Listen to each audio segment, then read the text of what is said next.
nilainya jadi lebih, biasanya itu resistornya bermasalah. Bisa ditangkap nggak ini? Kamu di? Ya, silakan. Ya, ya. Bisa ya? Itu kalau menggunakan metode dioda itu hanya untuk memastikan posisi komponennya masih seri atau tidak sebetulnya kalau di R Betul. itu tadi gitu Ya. kan. Ya. Ya kan? Tapi kalau misalkan mau mengukur komponennya dia gunakan nilai ohm begitu. Dan ingat kalau mau mengukur nilai ohm ini komponen harus dilepas dulu dari mainboard. Betul. Yang Ya. jadi masalah begitu gitu kan. Nah, ya ini unik ya kalau Betul. misalkan udah masuk ke teknis gitu Ya. kan. Kita wajib sebelum melakukan eksekusi terhadap komponen, kita wajib paham dulu mengenai posisi komponen dalam rangkaian. Karena mau tidak mau penggunaan alat juga, tujuan pengukuran ini harus ditentukan dulu. Kita mau pengukuran jalur atau memastikan komponennya ini masih bagus atau tidak, kan begitu. Ya. Ya. Nah, jadi harus tegas kita di sini belajar tegas gitu kan. Jadi masukan buat teknisi. Pengukuran itu punya tujuan gitu.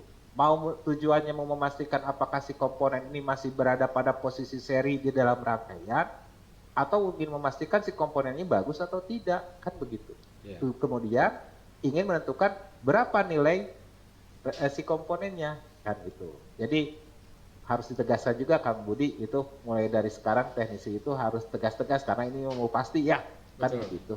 Ya. Nah. Oke, terima kasih Kang.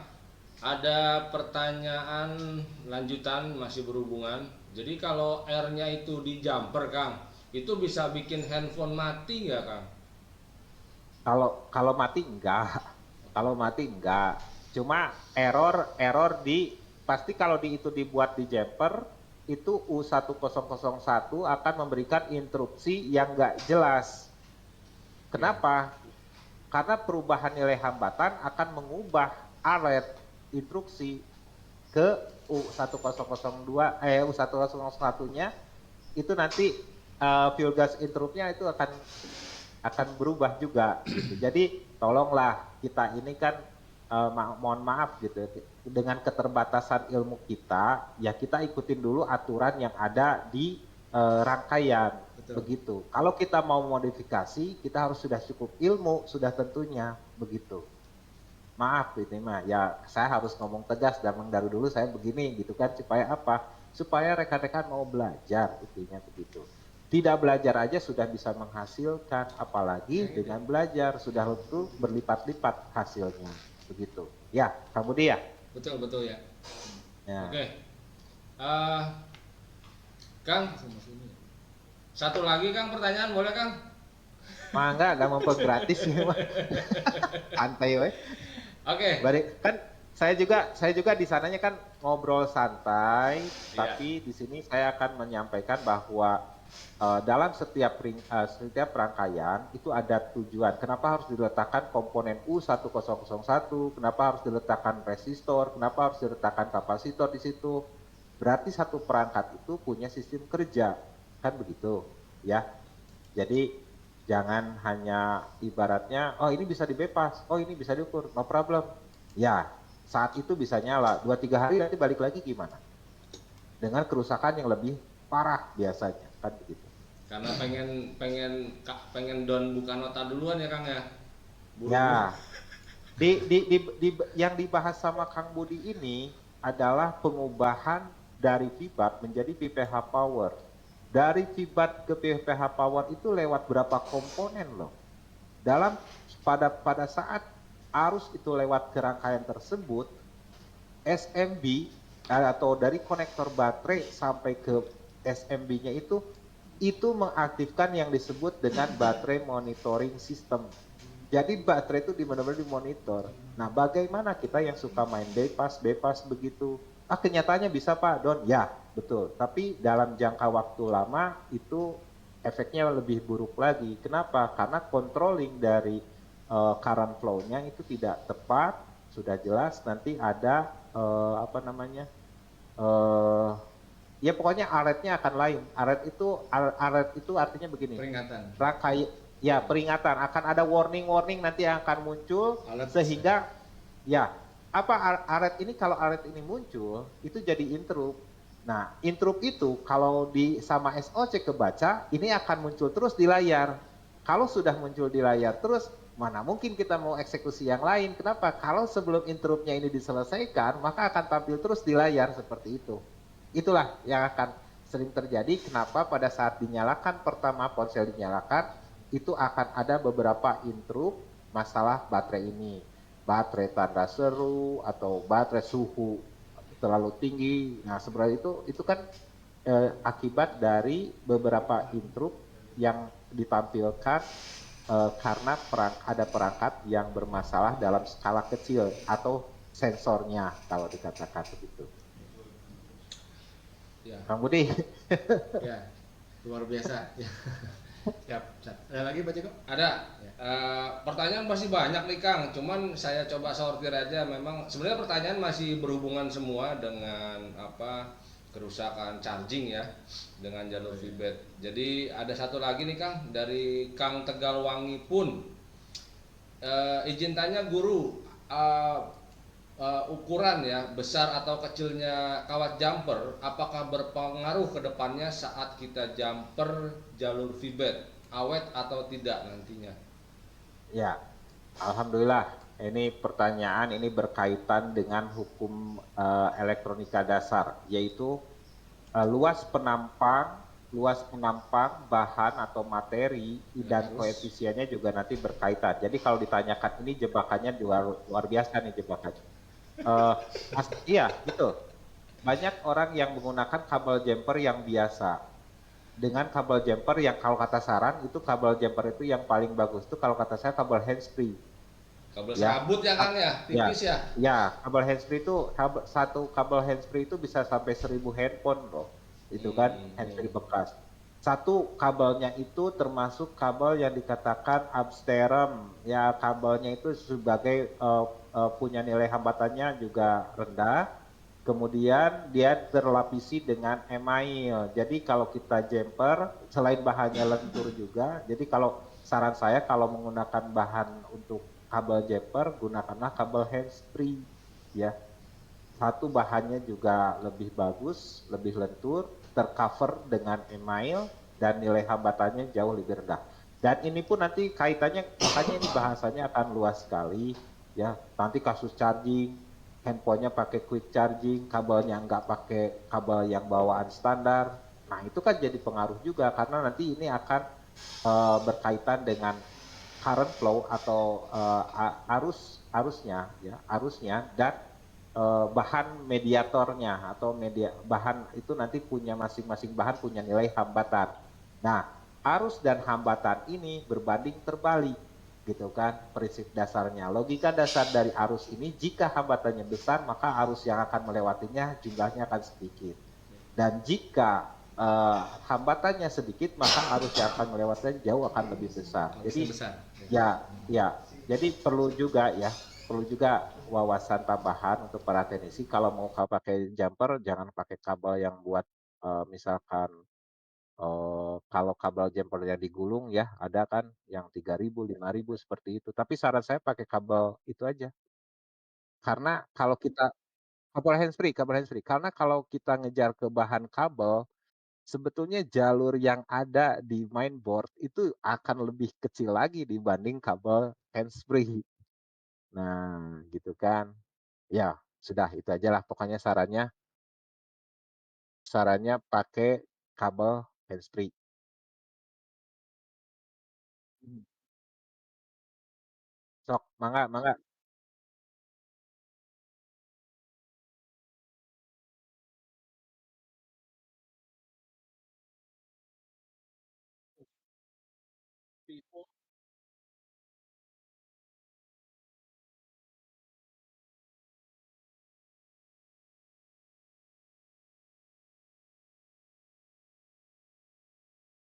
Oke, sudah itu saja. Oke. Kasus suhu rendah yaitu tadi salah satu intrup yang ditampilkan oleh SOC atau oleh ya SOC saya sebut sistem on the chip atau kebanyakan orang nyebutnya CPU. Padahal bagi CPU itu bagian terkecil dari SoC atau SoC lebih luasnya lagi, seperti itu. Nah, intrup-intrup yang akan ditampilkan itu karena aktifnya sensor, sensor suhu ya. Jadi kasus di sini adalah kasus suhu ya. Suhu terlalu tinggi otomatis pengisian juga tidak akan berjalan. Kenapa? Karena intrup masih berjalan. Tidak akan mengeksekusi Eee perintah-perintah lainnya ketika salah satu intrupnya belum terselesaikan, itu maksudnya. Banyak kan misalkan di Samsung tuh, di Samsung begitu mau ngecas atau misalnya dinyalakan ada gambar baterai, ya gambar baterai dalam posisi charging seperti itu, kan kebanyakan sensor yang di konektor baterainya itu tinggal dibuang saja katanya selesai, ya. Nah, biasanya itu karena, resistor temperaturnya bermasalah, gitu. Nah, untuk kasus yang Vivo ini, ya kasus yang Vivo ini kan V7 ya, nanti insya Allah ada waktu kita buka. Cuma yang jadi ini suhu terlalu rendah, ganti baterai papan bawah juga diganti tetap, itu karena memang tidak akan menyelesaikan masalah ya. Baterai itu kontrolnya ada di mana? Kalau untuk current ada di fuel gauge, kalau untuk suhu itu ada di Becky atau di SMB. Coba lihat, di sana menggunakan konfigurasi resistor divider. Temperatur sensor menggunakan 2 buah resistor yang dipasang secara divider, itu untuk memastikan bahwa temperatur sensornya itu bisa bekerja atau tidak. Nah, ini nanti kaitannya kalau suhu terlalu tinggi itu ada beberapa sensor atau temperatur sensor itu ada di power amplifier di bagian RF, ada di kamera, ada di SoC, ya, ada di forehead tuh. Kemudian banyak sebetulnya sensor itu ya ditanamkan di ponsel. Tapi pada saat salah satu sensor yang bekerja itu contohnya di kasus pengisian berarti kan kaitannya ada di rangkaian pengisian. Nah, rangkaian tadi baterai monitoring system atau sleep mode baterai. Jadi konsen aja ke bagian charging, perhatikan di sana ada komponen yang bertugas untuk menjadi sensor suhu, ada resistor yang bertugas menjadi sensor arus. Jadi saran dari saya perhatikan temperatur sensor dengan konfigurasi uh, uh, uh, divider ya itu harus dibuka Kang Budi. Nanti Vivo 7 pakai IC chargingnya apa. Nah, kita lihat pin padnya, kita lihat ada resistor dengan konfigurasi divider, artinya ada pull up, ada pull down, atau ada seri sama pull down. Nanti dia menjadi pembagi arus dengan pada tegangan tertentu, maka akan menghasilkan tegangan yang dibutuhkan untuk supaya si temperatur sensornya bisa bekerja begitu. Mudah-mudahan tidak puas. Dan memang ini harus pakai teknis menjawabnya, harus pakai langsung skematik Vivo 7-nya gitu ya. Kemudian nanti kita lihat penjalurannya, si sensornya itu diletakkan di mana begitu. Ya, Kang Budi. Oke. Ya. Mudah-mudahan tidak puas. Ini memancing nanti ada episode berikutnya ya Kang Budi. Insya Allah. Ya, Ya, oke. Terima kasih Kang Denny. Penjabarannya sangat detail sekali dan saya sendiri pribadi sangat tertarik. Jadi ya sebenarnya masih banyak pertanyaan-pertanyaan nih dari teman-teman yang masih berhubungan dengan charging, tapi karena keterbatasan waktu ya, jadi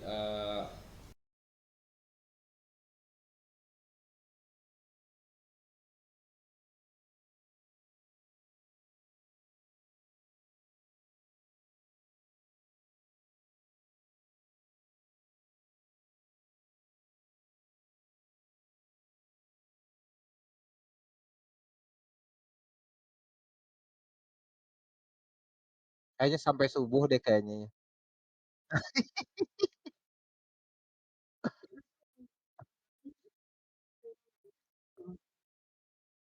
Nggak apa-apa, nggak apa-apa kan.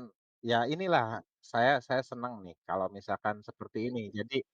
Jadi kan ya ada nilai manfaat itu yang harus kita tekankan, nilai manfaat. Siapapun nanti narasumbernya yang bisa dihadirkan oleh Uber Orion ini pada intinya adalah kita sama-sama ingin mencerdaskan teknisi kan begitu.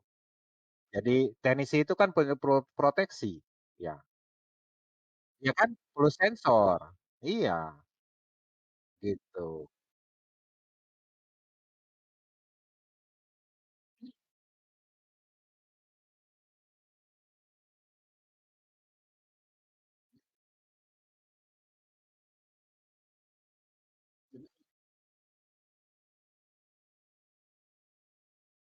Lanjut,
Counter.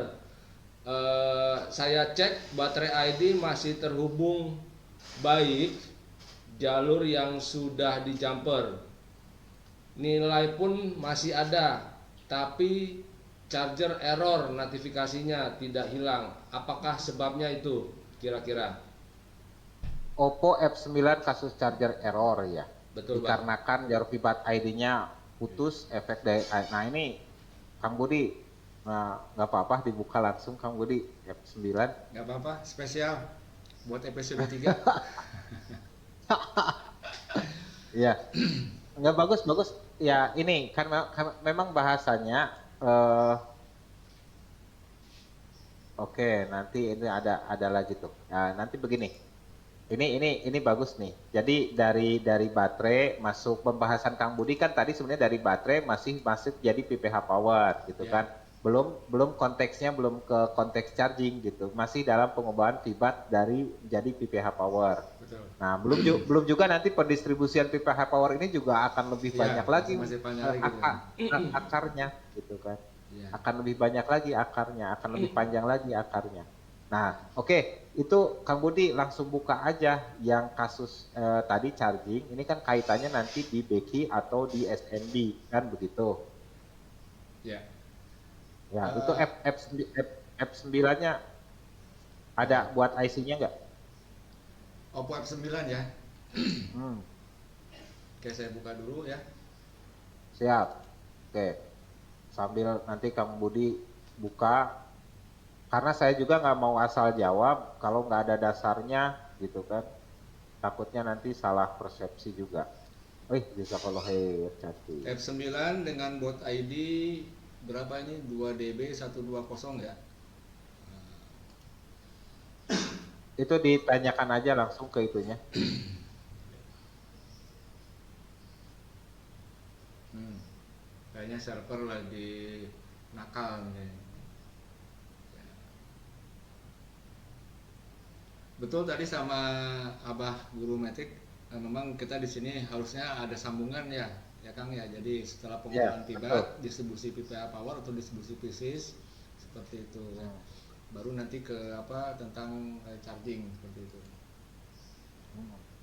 Ini Oppo F9-nya sudah saya buka. Kemudian saya buka ininya ya, kategori micro USB. Gitu. F9 apa tipenya? F9 biasa ini. F9 biasa. Ya, kok F9. Bot ID-nya 2DB 120.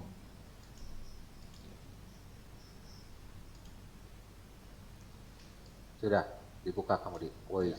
siap. Ini konektornya. Nah, di Siap. sini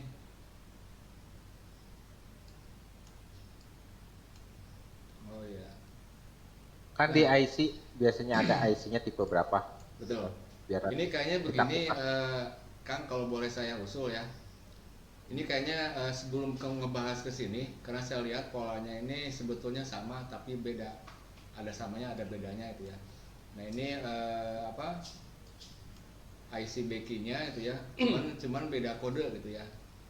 Iya. Nah, ini kalau saya coba apa ringkas aja ya. Ini dari konektor charger, USB charge-nya, kemudian bedanya sebelum masuk ke IC switch charging-nya dia melewati dulu dua buah komponen seperti itu. Tetapi kalau kita kembali tadi ke Redmi Note 5A itu ya, di micro USB ini justru malah cukup sederhana sekali gitu ya. Dari konektor charger ini tanpa melewati komponen yang seperti tadi di Oppo F9 langsung, nah ini pibas USB-nya ya, langsung masuk ke IC BQ 25601. Tujuan akhirnya sama, tapi tahapannya yang beda seperti itu. Ini di Oppo F9 seperti ini, kayak gitu. Ya. Beki berapa kan? Sama ya? Beda. Ini kalau jadi Oppo F9 BQ 25890H seperti itu. Nah, cuman bedanya kalau yang Oppo F9 ini sebelum si pibasnya ini sebelum masuk ke IC dia melewati ini pertama komponennya sebuah MOSFET ya. MOSFET. Ya. Kemudian di sini ada biasa orang kenal namanya IC OPP. Ya, kemudian Iya. baru di sini tegangannya ada perubahan nama ya.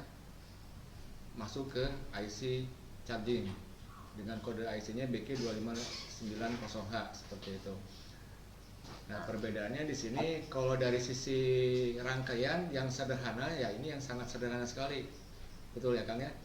Nah, sementara kalau yang Oppo X9 ini ada prosedurnya. Ada FAT-nya ya? Ya, ada prosedurnya ke sini. Jadi kalau lihat persamaan dan perbedaannya, kalau persamaannya sama-sama menuju IC switch charger, cuman bedanya tahapannya seperti itu. Nah, ini kalau lihat dari sisi perbedaannya, mungkin pertanyaannya akan lebih awet mana IC yang ini di Redmi Note 5A dengan Oppo F9 seperti itu. Ya. Ya mungkin sekilas kalau lihat dari apa di Redmi Note 5 ini kayaknya IC charge ini karena tidak ada MOSFET ataupun OPP ini kayaknya IC ini rentan atau rawan cepat rusak kayaknya ya Kang ya. Seperti Iya. itu. Ini tadi ada penekanan ya, ada penekanan pertanyaannya yang saya lihat itu jalur BAT ID. Jalur buat ID ya. Nah, jalur BAT ID kaitannya dengan proses tadi pengisian katanya gitu kan. Betul. Kalau saya lihat tuh di situ kan Oppo F9 kasus charger error dikarenakan jalur BAT ID putus efek air dan boardnya ada korosi. Saya jumper sesuai dengan jalur dan bisa mengisi dan charger tidak error. Notifikasi ya atau instruknya tadi. Jarak berapa bulan masuk lagi HP yang sama. Jadi cek bayi masih terhubung. Nah, itu tadi yang saya maksudkan itu tadi ya. Jadi akan datang lagi kasus dengan handphone yang sama akan datang ke kita dan itu hasilnya akan jauh lebih parah daripada kasus awalnya karena kita tadi mengabaikan beberapa ya seperti current flow-nya gitu kan kemudian sensornya itu jarang sekali diperhatikan. Yang penting hari itu sudah down, sudah selesai, berarti sudah beres. Nah, dalam jangka waktu tertentu itu akan menghasilkan karena rangkainya tidak perfect, ya tidak sempurna, walaupun bekerja, gitu kan, akan ada kasus lagi yang biasanya lebih parah begitu, karena controllingnya tidak berjalan secara sempurna. Nah, cuma kalau yang di F9 ini, ya, Kang Budi. Ya, ini sekalian saya Tadi bukakan skemanya, Kang. Ya, silakan.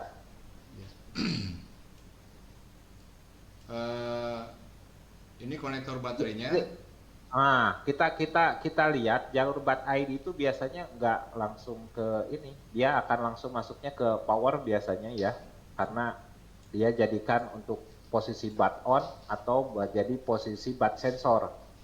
Iya. Biasanya seperti itu. BAT ID itu kaki BAT ID, coba Kang di track Kang. Kaki BAT ID yang tadi yang jadi konsen saya pertanyaan dari Kang tadi itu. Betul ya. Ini kalau di konektor baterainya ini ada di pin nomor 3 ya. Di pin nomor 3. Nah, di sini nama net name-nya adalah BAT SCL. Seperti itu. Nah, coba saya tracking dulu ya.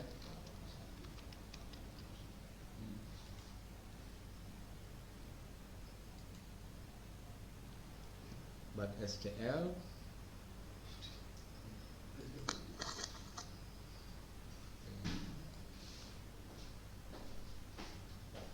Kemudian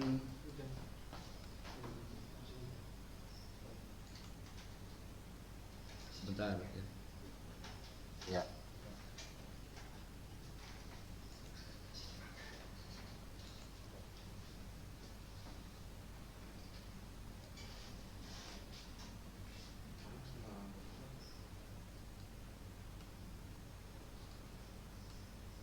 BAT ID itu kan buat BAT detection ya kan? Ya, betul. Iya.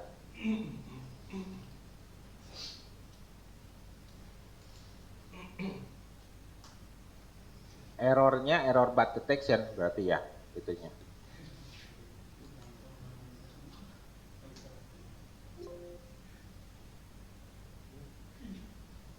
Biasanya BAT detection itu nanti masuknya ada juga yang ke IC power ya, ada juga yang masuknya ke SOC langsung. Betul. Nah, jadi nanti kita harus akibat dari BAT ID-nya itu bermasalah, ya SOC mendapatkan ada intrup di bagian BAT ID, maka dia akan menampilkan ke layar, ini ada yang bermasalah nih di bagian jalur ini. Nah, teknisinya juga harus peka juga ya kan, dengan munculnya error alert itu ya. Udah, Kang Budi dapat. Ini masih di tracking, Kang. Biasanya BAT ID itu kalau di beberapa tipe itu masuknya jadi BAT on ke IC power, dan ke SOC itu ya tetap ke SOC juga jadi dikatakan kalau ini kan apa ya, buat salah satunya karena itu jalurnya banyak, biasanya itu masuknya ke apa namanya, interface, buat pengelolaan interface I/O interface, GPIO-nya masuk ruangan GPIO di SOC. Iya.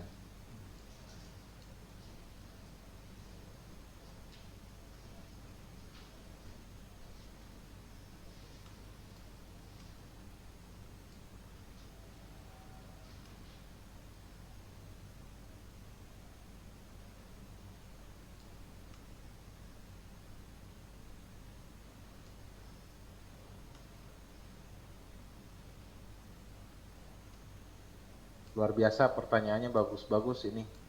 Mereka yang memang di lapangan lebih bersentuhan langsung, Kang Budi. Betul. Iya.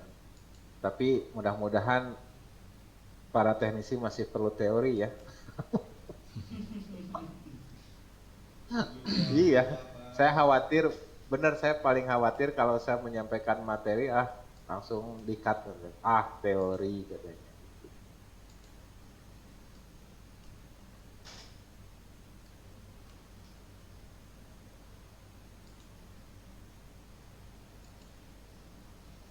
Ada Kang? Masih di track, Kang. Ya, ini masuknya biasanya ke bagian I/O, GPIO, karena salah satu termasuknya periferal juga itu ya, karena jalurnya bercabang dan akan itu bisa dilihat kalau misalkan jalurnya memang berdampingan dengan SCL, dengan SDA, otomatis nanti ya SoC akan melakukan fungsi kontrolnya juga Ampere, gitu. ampere. Jadi itu buat yang tadi siapa yang bertanya itu bagus itu. Kang siapa? Kang Ham PC Pranajasel. Nah, ini Ya, setelah sekian bulan kembali lagi katanya ya dengan Ya. proses yang sama gitu kan. ya, tapi charger error notification tidak akan hilang. Nah, perlu diperhatikan charger error notifikasi ini siapa yang munculkannya? Itu SoC gitu kan. Ya. SoC. Jadi kakinya sudah coba diurut lagi. Biasanya nilai hambatan jalurnya itu dia berkurang apa tapi kalau biasanya di open loop biasanya. Kalau jalurnya seperti itu. Soalnya kalau misalkan jalurnya masih terhubung dengan baik, itu posisi terhubungnya baik itu harus diukur dulu kaki resistor yang kanan kirinya dari konektornya itu harus dipastikan. Misalkan nilainya 100 ohm. Nah, otomatis nanti pastikan dulu kaki kanan kirinya ada pergeseran nilai atau tidak. Nah, perlu diketahui bahwa kaki bat ID-nya itu jadi baterai differential. Ini akan masuk ke bagian SoC biasanya. Kang Ham, siapa ini Ham PC? Wah, ada di mana nih?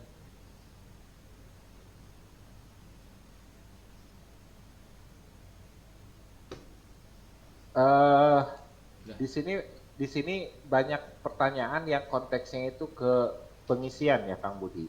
Nah, Ya, pengisian ini betul sekali tadi Kang Budi ya. Jadi gini, Kang Budi yuk kita samakan dulu nih.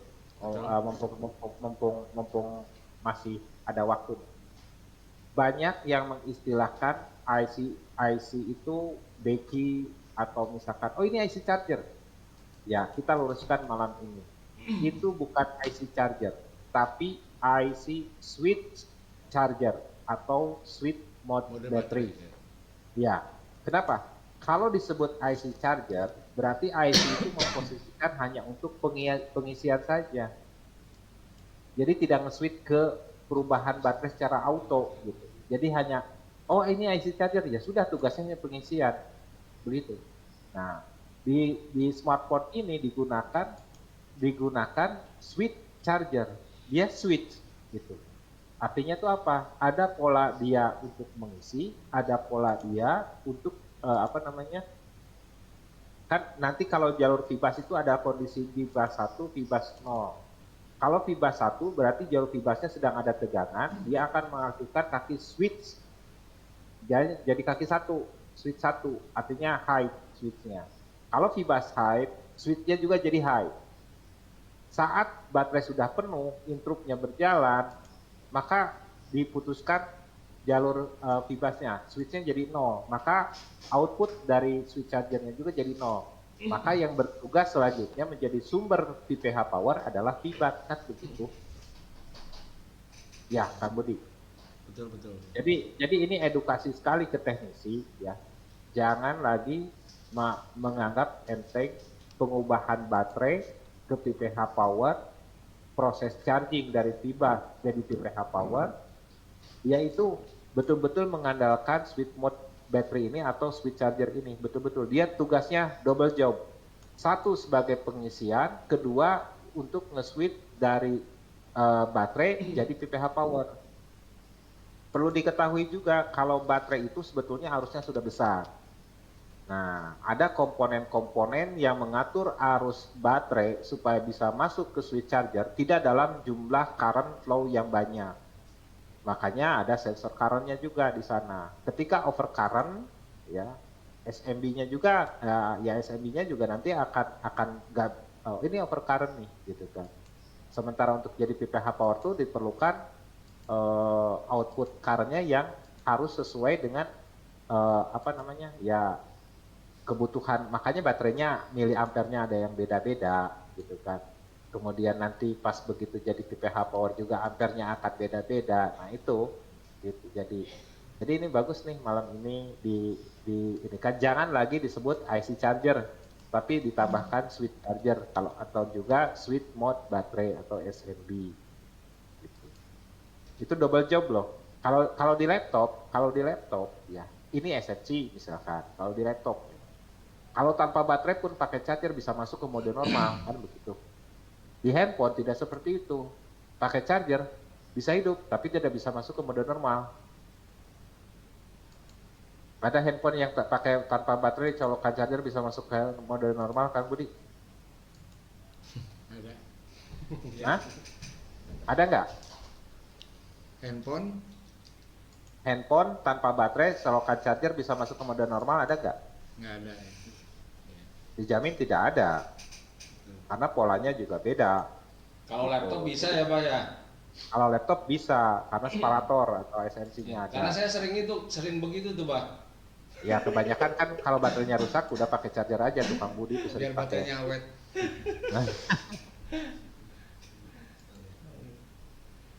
Nah itu jadi di handphone itu di smartphone itu yang sering kena itu adalah bagian switch mode baterai atau orang bilang switch charger itu akan sering kena itu permasalahannya karena dia apalagi kalau yang ponsel dengan menggunakan arus yang besar itu akan rentan sekali bagian Iya. pengelolaan baterai ini bermasalah gitu. Jadi mungkin Kang Neni setelah tadi saya cukup lama buka-buka skematik di Oppo F9 ini terkait dengan pertanyaan kasus tadi. Oppo F9 ternyata di sini ada dua jenis ya, ada yang pakai chipset Qualcomm dan ada yang pakai chipset MediaTek seperti itu. Nah kalau yang chipsetnya Qualcomm tadi saya perhatikan di sini ya. Jadi si bat SCL atau bat SDA-nya dia masuk ke full gauge seperti itu ini. Nah kalau yang di MediaTek tadi saya cek di sini dia langsung masuk ke SoC. Ya, Seperti ya, itu. ya, Pak. Itu Jadi tadi biasanya nyambung dengan kalau dari Kang Deni jelasin. Ya. iya, itu yang ditanyakan tadi itu resistor bat ID Kang. Resistor bat ID itu kalau di smartphone ya, itu dia dipasang seri. Dipasang seri itu nanti tujuannya dari konektor baterai biasanya masuknya ke IC power di bagian ADC power ya. Pengelolaan ADC di powernya gitu jadi bat sensor atau bat on biasanya. Nah di beberapa tipe baterai detection ini akan terhubung ke SoC. Betul. Ya. Nah contohnya kalau di BlackBerry baterai ID-nya itu kan terhubung ke SoC, makanya ada tampilan baterai silang seperti itu. Interrupt dari baterai silangnya itu dikeluarkan oleh SoC. Nah kalau di Android ini kebanyakan pengelolaannya itu diserahkan betul-betul di IC Power SMB 2. Tapi mungkin di kasus F9 ini boleh dicek itu bat ID-nya sebagai bat detection itu masuknya ke jalur SoC, begitu Kang. Betul sekali. Jadi cocok. ya makanya teknisi nggak bisa gitu menyamakan setiap kasus karena apa? Kasusnya boleh sama tapi penyebabnya bisa jadi beda karena apa? Pengelolaannya kita harus paham. Dia menggunakan konfigurasi atau jalurnya seperti apa. Saya istilahkan ya, sirkuit itu rangkaian. Nanti ada current flow, komponen, ya. Kemudian apa namanya? Jadi namanya rangkaian charging, tapi nanti peletakan komponennya ada yang berbeda konfigurasi komponennya, gitu kan. Jadi jangan ada kasus ini disamakan begitu, nggak bisa. Harus mengenal dulu penempatan komponen dalam rangkaian, komponen, sirkuit, konfigurasi komponen, ya, current flow-nya. Nah itu harus betul-betul diperhatikan. Nanti ada di episode berikut saya dengan menggunakan istilah C atau C++ ada di rangkaian, ya, constant voltage, constant current ya itu nanti akan kita bahas di bagian rangkaian. Betul. Gitu. Kayak di ini ya Kang ya, kayak di USB Type C 2.0 ada USB CC1, USB CC2 gitu ya. Nah, itu kan. Nah, itu nanti makanya masih banyak nih bahan buat apa namanya? Buat Ya, buat nggak apa-apa lah. diskusi lah. Ya, supaya apa ya? Ya, nggak apa-apa namanya juga kita belajar. Kalau salah wajar kan begitu. Nah, siapa tahu suhu-suhu yang di sini yang sudah luar biasa juga ikut tergerak, peduli nih, ngasih sumbangsi ke kita, ya ngasih komen begitu. Oh ini koreksi, nggak apa-apa kok. Kalau saya disalahkan nggak jadi masalah gitu kan. Buat saya karena itu jadi bahan pembelajaran lagi ke saya. Nanti kalau ada yang tidak tidak apa namanya tidak terselesaikan kan jadi PR buat kita nyari Betul. referensi lagi, betul kan? Gitu. Betul, Kang. Oke, eh, sepertinya sudah Ya. cukup ya, Kang. Sudah cukup. Eh, Mudah-mudahan tidak puas ya buat yang penanya ataupun yang lain-lainnya mungkin ya gitu. Tapi saya itu tadi ya, Kang Budi saya tekankan, makanya jangan menganggap pekerjaan kita itu benar-benar selesai gitu Ya. kan. Begitu sudah 1 minggu di the customer datang lebih parah lagi. Jalur baterai aja controllingnya itu IC power sama SoC gitu kan sama Iya. CPU. Jadi jangan anggap remeh permasalahan di smartphone begitu. Betul. Contohnya seperti tadi buat ID jalurnya ternyata langsung ke SoC kan gitu ya. Iya, Buat iya. ADC di Samsung juga sama ada yang langsung seperti itu gitu ya. iya, iya, iya. Ya nggak apa-apa supaya terpancing mereka untuk buka skematik Kang Budi. Ya. Oke, eh, terima kasih Kang. Memang ternyata makin malam pembahasannya makin menarik ya.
Ya,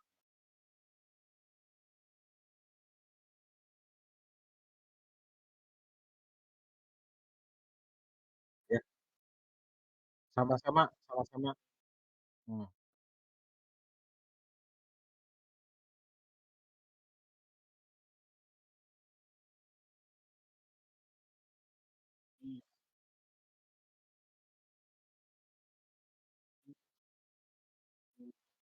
Amin, amin.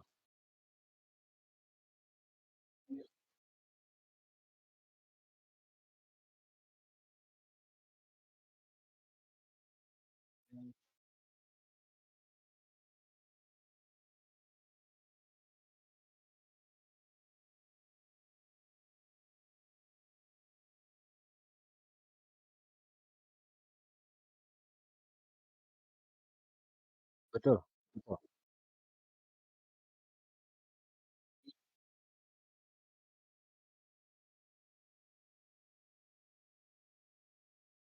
Baik.